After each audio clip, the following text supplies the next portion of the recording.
Bu juda noto'g'ri narsa.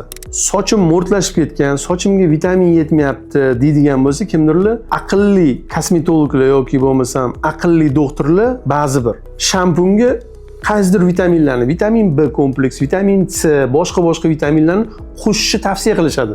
Bu juda noto'g'ri narsa. Qo'shayotgan vitaminingiz ampuladami? U inyeksiya sifatida chiqarilganmi? U ukol qilish kerakmi? U shpritsga tortib olingandan keyin yonboshga, mushak orasiga qilinadi.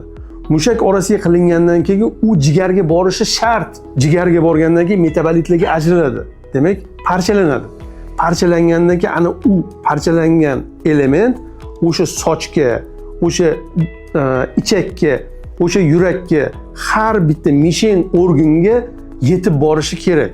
Siz uni shampunga solib turib, boshingizni yuvyapsiz.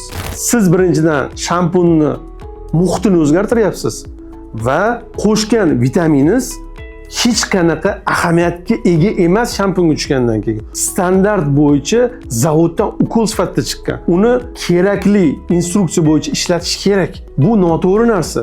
Shunga ahamiyat beringlar.